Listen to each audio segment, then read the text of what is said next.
Welcome back. Okay, you guys can talk to us on our Twitter handle. What do you think about NPFL games yesterday? Enyimba going all the way to Jos to get a point against Plateau United. And of course, for Rivers, yes, uh, against Warrior Wolves. For Rivers United being able to get a point in Jos. But for these games will definitely be very, very difficult because very difficult in the sense that you already have Kwara United at the top. People were rooting for Enyimba to win the league, but Kwara are still topping. Enyimba couldn't get that win they actually desire. But Plateau United also couldn't win at home. Rivers got in a point, were able to get a point from there. And also for NWFL, you had FC Robo right here in Lagos winning against another Lagos team, Dreamstar Ladies. 5-0 it ended. And of course, the story from EDO State, EDO Queens suspending their coach. We'll talk about that much later. But then tonight we're going to be having Liverpool and of course Chelsea. That game will definitely, the race for the top four is heating up because Liverpool, Chelsea, that's what they can actually fight for right now. Since Manchester City, they're running away with the title. We will not be talking alone. We'll be joined by Wilfred Umong. He will be joining us this morning. Also, later on the program, we'll have Austin Okonakman also joining us. Wilfred, good morning. It's good to have you join us. Yeah, good morning, Sisi. It's a pleasure being with you guys here. Good morning. And yeah, always a pleasure. All right, okay, let's just quickly, look at the results coming from Nigerian Women's Football League. Of course, that's where we're starting from NWFL. Tayo, we have some interesting games yesterday and all. And we talked about the fact that, look, what will EDO Queens, what will they do? Can they get, a win and all that? They couldn't. But FC Robo here, right here in Lagos, they won 5-0 against Dreamstars Ladies. Rivers Angels, of course, also winning against Royal Queens. You have Nassau Amazons and Oshun Babes, Bayelsa Queens and Ibom Angels. A 4-0 Bayelsa Queens winning still at the top of the table. And of course, other results coming from the Nigerian Women's League. Confluence Queens and Abia Angels was by a lone goal. And of course, Delta Queens winning by a lone goal. And that's how it all pans out. Wilfred, which one really gets you talking on the day? Of course, the one in Lagos, and that's how we'll start from, where you have a Monday Gift returning. She was also on the score sheet. Esther also on the score sheet. Rukayat and Ramot and Fola Shade, all of them scoring in that game. Dreams shattered, you would say, because that was a derby played here at the National Stadium in Lagos. But again, it's FC Robo quite impressive. They look quite good whenever they play on that surface. And 5 different scorers, it tells you that the coach is doing something right. You don't want all your goals concentrated amongst certain players. So it was good to see them come out tops in that derby. Apologies to the Dreams ladies, because maybe they wouldn't like this, but FC Robo are a bigger side, and I think they deserve that win. Okay, Wilfred, it's if you can see pictures, coming from that game where you have a FC Robo, beating Dreamstar Ladies. Tayo, we're talking about the fact that that game might just be, it's going to be one-sided because FC Robo, they've been good. They're in different leagues. That's the reality of the situation. FC Robo, very good side, one of the best in the league, you'd say. Dreamstar still trying to find their feet. Not the best, and no surprises at all. And prior to the game, the coach of FC Robo, Emmanuel Osao, was talking about how they will not be underestimating this side, and that mentality, obviously, the girls took onto the pitch and they absolutely destroyed Dream Stars, 5-0. And they brought back all their big hitters as well. So you talked about Monday Gift returning from the Falcons camp as well, and all the other players. So no surprises whatsoever about this result. As a matter of fact, I think it could have been more. Yeah. Yeah. So 5-0 is not, of course, there's no way you can, there's no way you can interpret 5-0 as a bad scoreline, but it could have been worse for Dream Stars. And all the goals were spectacular. Esther Oyinezide was the one who started the onslaught. That free kick, corner free kick that she scored. You just look at these girls, they're so hungry. And we know the reason why they're very, very hungry. They're very motivated side. Yeah. And the coach and owner are trying He's one of the goals. Yeah, that's when they give goals. Yeah. She's a great finisher. Of course she is. So no surprise at all. Anyways, let's get a post match reaction coming from the coach of FC Robo and a couple of the goal scorers on the day. In our team, a goal is 10,000. So if you need money, you score more goals. So I don't need to shout. I will just sit down there. I'll be calculating it. As we are going out, their money is here. I'll give them. So a goal is 10,000. So they know what it means. That is just the way I can motivate them more. I would say there was a lot of teamwork and a lot of understanding. And I would just say we were focused on winning today's game, and we actually got the victory. It was a very tough one. I was really happy to be among the goal scorers because I've been looking for it for the past 7 weeks. So I was very happy to be among these goal scorers. Yeah.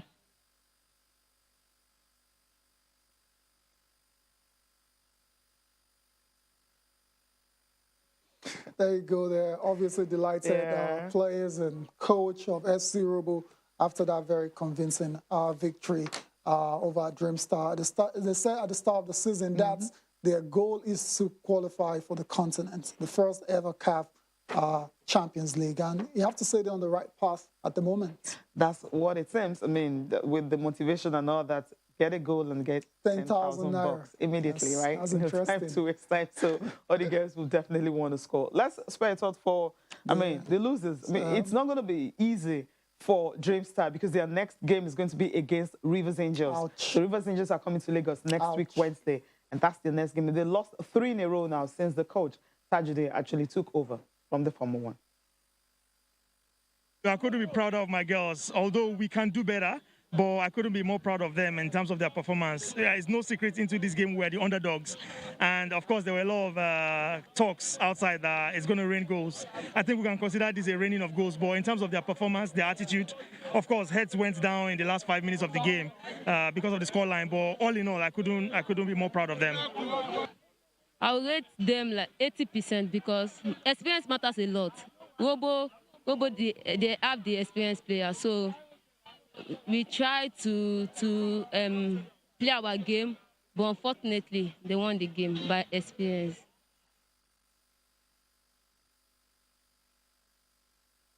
Yeah, experience played a big role, right? That's just what it is. It's going to get tougher for them. And the good thing for FC Robo is the fact that the next game's against EDO Queens, so they will be leaving Lagos to Edo State. They're in a bit of a disarray. Yeah, the coaches are suspended. Right now. Indefinitely. Yeah, so that's they the story should right try and now. take advantage of that. Hopefully, as well, they travel without any problems, like they encountered. The last time I think Edo is closer than Delta. I hope they leave early. I mean, they leave as early as maybe 6 a.m. in the morning. They should be in Benin by 12 or maybe 1, so they don't have that night traveling and all that. Stay overnight, and the next day they're coming. Okay, well, Austin Okonakman will join us on this program because we need to ask him questions on the EDO Queens, what's happening right there. I think he's got some insight into that. So when he's ready, we'll ask him this question. Also, our guest, Wilfred. Wilfred, we've seen, the women's games producing lots and lots of goals and all that. Your overall view of the whole game?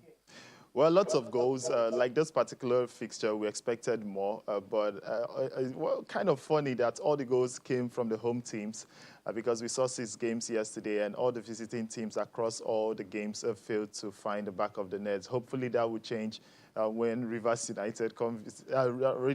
Angels come visiting Lagos in the next match day. They are a very top side, and you would expect that they will find net. But for the Lagos team, Dreamstar, who have lost 3 in a row, they wouldn't want to make it 4 in a row when Rivers Angels come visiting. But in all, goals is what we like to see. It makes the game quite entertaining, and we can't complain. We want more of them, isn't it? All right, we wanted goals, and of course, we were getting it. Austin, you were talking about the fact that, the Women's League, yes, is very competitive and all that. All they need to do, put it out there, and we're seeing goals, we're seeing what they're doing. But EDO Queens, the story coming from EDO Queens, where you have the coach being suspended. What's your reaction to this? Good morning, Cecilia. Good morning, Tayo. Good morning to our viewers. In fact, anyone watching us from different parts of the world, we greet you. It's good to be on the show. Cecilia, I said it that the league would really get us talking. When they suspended the Bomb Angels coach, it got us talking. EDO Queens, when they appointed Coach Ronaldinho, everyone said EDO Queens, they are back, that they're going to do good things with the league this season. And the state government feel is not meeting those expectations, because if you look at the table before their last two matches, if they had gotten maximum points, they probably will be pushing for that league title. But as it is now, the defeat at Delta Queens has done a lot of damage to that aspiration, and that's why the state government is saying, look, you know the term in Nigeria, step aside. They won't tell you that they're sacking you. So he's been suspended because they want to, get a lot of answers to a lot of questions that they have been asking. When he was appointed, he had 30 players. He asked for 14 more. The state government said, okay, we're going to give you 14 more players as long as you're going to meet the objective. That is not happening. The state believes that they've paid so much money for clearances. Remember, EDO Queens also made the news because they became the first team that would get equal salary with Bendel Insurance players. So it's a story of who pays the piper dictating the tune. So they believe if you're not ready to give us the results and meet up those expectations that you talked about, then it's time for us to start, looking the other way. But I think they're going to fix this, and maybe EDO Queen might just come out better. All right, then. Fingers crossed. We'll see about that. So, Austin, you're still with us, of course. Let's go on to the Nigerian Professional Football League's NPFL games played yesterday, rescheduled games. And the star match was between Plateau United and Rivers United. Look forward to watching that game. I have to say, did not disappoint at all. Ended 1 apiece. Ibrahim Mustafa with the equalizer for Plateau United. And for Rivers, the wait for an away win, since that promise continues, continues to wait for that away win for Rivers United. Elsewhere, it was also 1 apiece between Enyimba and Warri Wolves.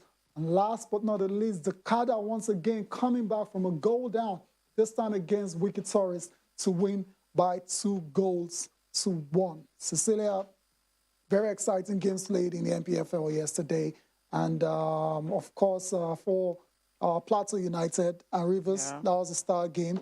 I was looking forward to seeing what was going to be in goal for Rivers. It ended up being Seton Akonde. And you have to say, it didn't do too badly. It wasn't bad. I mean, it wasn't a bad game for Rivers United, but we're still waiting for that away win they can get. But Wilfred, I mean, for Rivers United, they started so well this season after losing like 3 games in a row. Now they went to just to pick up a point. You say maybe they're trying to turn everything around this time around. Yeah, obviously, because since after the doubleheader against Enyimba International in the CAF Confederation Cup, where they lost. By the way, the second one wasn't really a loss because they forced that one into extra time on aggregates, but eventually losing on penalties. They've lost games in the league, and you would expect that at some point they would recover. And I think this is actually a good way for them to recover. Picking up a point away in Plateau, we know it's not an easy point to get. So maybe they would want to consolidate at home. But speaking of Enyimba, I think they've been quite impressive because in the last 3 games, they've picked up draws, even though one of those games was at home, the other 2 were away. But that speaks of a top side because we know how difficult it is for you to pick up points on the road here in Nigeria. You have to go way back to, I think, week 9 when we had the last set of away wins, and Enyimba are looking quite consistent. But for Rivers United, I think they will still come good. The distraction of continental football is out of the way, so their concentration would be on the league. And if they can find that form that they had, remember that they still have the crop of players that got them the results at the start of the season. So if they can find that consistency again, I'll see them just climb up in the league standing. Indeed, still a long way to go. Austin, I'm coming to you about DAKAR. DAKAR, the last home game, they came back from 2 goals down against Canopilas to get all 3 points. Same thing happened yesterday. A goal down, and they managed to find a way back to win this game as well by 2-1. Is it safe to start calling them the comeback kids? You can't say that again, Tayo. And again, you could put some character to their name. I think that's what they're showing. They're showing good character. They're also showing that they can fight. I keep telling everyone that has been following the league, if you follow the league last season before the premature ending, DAKAR showed promise. They are the sort of team that they don't respect anyone. Tayo, let's go back to their match that they lost against Heartland. Remember my conversation with you? I was saying that even after the red card to Anye Kanekpen, their captain, they were still going forward. They were still playing offensive football. They were putting pressure on Heartland until they started to say, oh, we can defend and pick a draw. Then they got punished. And they needed to show that character against Kano Pillars. Went down, came back, and went on to win the match. They did the same thing against Wiki Tourists. Now they're 7th on the log. And they're telling everyone that gets to listen that, look, we might be that newly promoted side. We might be those guys that people don't really talk about. And look at the sort of goals they score. They score beautiful goals. We've seen them score fantastic goals this year. Anye Kanekpe scored a screamer in one of the match days. So they are a team to look at.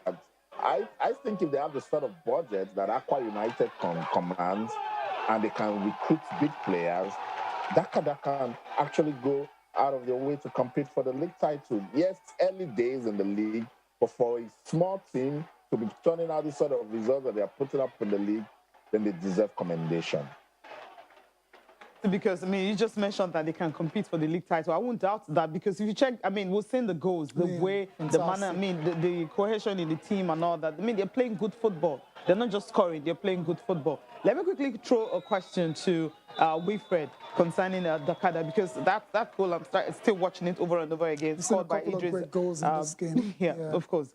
Scored by Idris Mohamed Gouda. I mean, for you, Wilfred, I mean, we've seen Aqua United, trying as much as possible to compete for the title. We are seeing DAKAR, what they've done so far. I mean, Austin just mentioned that if they have the kind of money that Aqua have, they might just be title contenders, though it's too early to call. But you agree with him on that? Well, emphasis on might, because we've also seen cases whereby monies are pumped into teams and they just go into shambles and the team doesn't get the results that they were looking forward to. But for DAKAR, I think what has really worked for them is the belief in this team. You know, that thing of, okay, we've upgraded, we're now in the NPFL, we need to prove that we didn't get here by fluke, that we merit it. And that's what I think they are doing at the moment. But honestly, at some point in this season, we saw them struggle at home. I think that there was a game they lost. They also drew a few at home. But this time, even when they fall back, they come back to pick up the points. But if they get the financial support like their sister team gets, that's Aqua United, I actually think that they would do better. Maybe not necessarily win the league, but at least they should be qualified for continental football. That's an interesting one. Yeah. You agree? A continent? That's tough. I mean, they're not far off. Yeah. Like I said, 20 points already. So they can actually aspire to perhaps qualify for the continent. So that's it for the NPFL. After the games played yesterday, Aqua United still remain top of the league.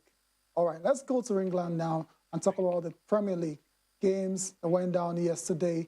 Of course, okay, we're going to do all of that when we come back from this break. We'll be telling you how Manchester United played yet another goalless draw.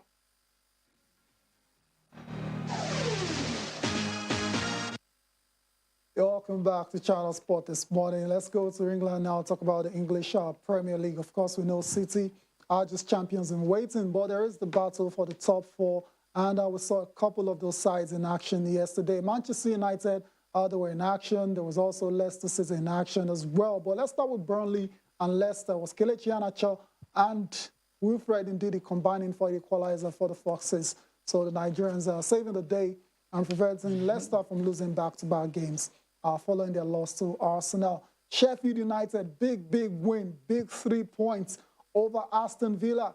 But is it a little too late or not? Well, very late. Yeah, but there's still games to play. You never know. They still can't escape miraculously. And last but not the least, it was a very boring encounter between Manchester United and Palace, ended goalless. and the fog tried to warn us that it wasn't going to be a good day. Of So we course, shouldn't leave it. we shouldn't, and it wasn't a good game. And there's no talking point from that. Not at all. Okay, we'll leave that and quickly, let me just ask Wilfred, what do you make of Kelechi Iheanacho and Ndidi partnership? Quite looking good because Nigeria is playing Lesotho and Benin Republic this month.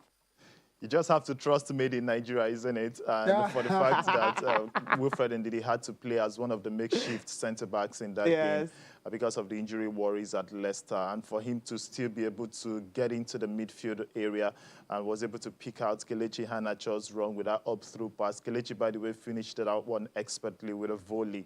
It's good for Nigeria. You know, there's something when you play alongside someone more often, you understand the person's style of play. You know when to anticipate a run and when to throw the pass. That's exactly what we expect would also happen when both of them get to play in the upcoming AFCON qualifiers later this month. Okay, we can wait for that. Austin, quickly, Kelechi Iheanacho, just one word from you on that. Oh, beautiful, beautiful. I think he needed to, you know, repay the confidence that the coach is showing on him, and for Wilfred Ndidi to provide that assist just confirms that it was made in Nigeria. Indeed, made in Nigeria. I love that. I was waiting for that. Back to the AFCON qualifiers against Benin Republic and Lesotho on the 27th and the 30th of March. There's a big match tonight. Anfield, Chelsea taking on Liverpool. Of course, Liverpool is well documented. Terrible run of form at home. They've lost 4 in a row. Of course, they'll be looking to prevent a 5th straight defeat at the Cup. There's also Tottenham taking Fulham and West Brom versus Aston Villa. Obviously, we're going to focus West Brom versus Everton and Liverpool versus Chelsea. We're going to focus on Chelsea and Liverpool, but that's going to be after we take the pre-match thoughts of Jurgen Klopp and Thomas Tuchel. Battle for the top 4 looks like we'll go down to the wire. That's according to Thomas Tuchel. Austin, we're going to let you go, but that's going to be after we let you, you know, share your thoughts on this game, how you see it panning out. Chelsea still unbeaten under Thomas Tuchel. Liverpool returned to winning ways over the weekend against Sheffield. Yes, there's still a win, Cecilia. I know you're trying to dismiss that victory. Austin, how do you see this game panning out at Anfield? Sadly, I think it's going to be a draw, and that pissed me off big time because I'm pretty disappointed no one is putting pressure on Manchester City. From Jurgen Klopp's press, as you can tell, he's tired. He can't wait for the season to end so he can reshuffle this team. Chelsea is still unbeaten, but they'll be beating themselves while they're not picking up vital points when they need to, because you know, some of the draws that they have are not pretty good. If you look at the last game they had against Manchester United, if they had done a little bit of push, they probably would have gotten something out of Stamford Bridge. With Liverpool these days, people carry so much confidence to Anfield. They can double their confidence, take it to Anfield and see what they can make out of that match. So let's see. I think Tuchel can prove a point again with this one. They had the chance against Manchester United, didn't take it. Liverpool is another opportunity to really get the English press talking. You know, he wins that one and then they love him. And when he loses the next game, will come hard on him again. So it's going to be a good game of football. But guys, I'm just tired that nobody was able to put pressure on Manchester City the way we expected. Yeah, I feel your pain, Austin. It's looking like a one-horse race. Austin, many thanks for joining us on the show. We'll see if your prediction is correct at the end of 90 minutes. 1-0. That's what you're saying. Or goalless. You never know. Or draw. Let's leave it at 1-0. Let's leave it at 1-0 draw. All right. Thank you. Thank you so much, Austin. guys. That was a delight. All right. Cheers. Enjoy the rest of your day. We still have our guest with us, of course, Wilfred. Wilfred, I mean, Austin says it's going to end in a draw. What's your own take? Well, I think when you look at Liverpool's form, especially when they play at Anfield, they've lost 4 in a row. And for Thomas Tuchel, 9 games at Chelsea, he hasn't lost any.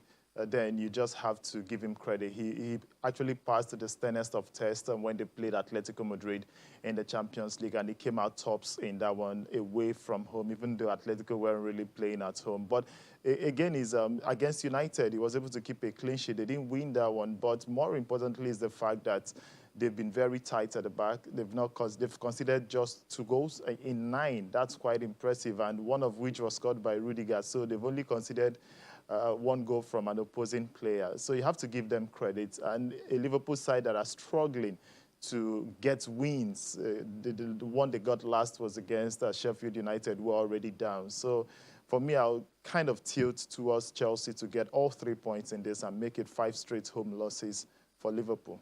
Wow. Interesting. All 3 points for Chelsea. We'll see. Fingers crossed. I think that's the end of the show. We're coming to an end. Obviously, thank you for joining us. Yeah, we'll take some tweets, of course, but I need to thank Wilfred for joining us on the show, first of all. Cecilia, a couple of tweets before we go. Yeah, Noble Flyerman says a shambolic performance from Man United yesterday. Fatigue is setting in. 3 straight games without a goal. Not good enough for our standards. I love the 10K intensity for a goal for the girls. Okay, good gesture. Yeah, Champions League is for the women. Okay, talking about FC Robo right now. Okay. And Law Alpha says that was a fantastic goal by Kelechi. More grease to his elbows. And Liverpool will always apply the magic wand in beating Chelsea, which will play out tonight. Magic wand. Magic wand. So we're waiting for that. That magic wand will be available today, right? For them at Anfield. Well, thank you guys for watching. I'm Cecilia Mongwe. Have a great day. I am Tyre Salam. See you again tomorrow.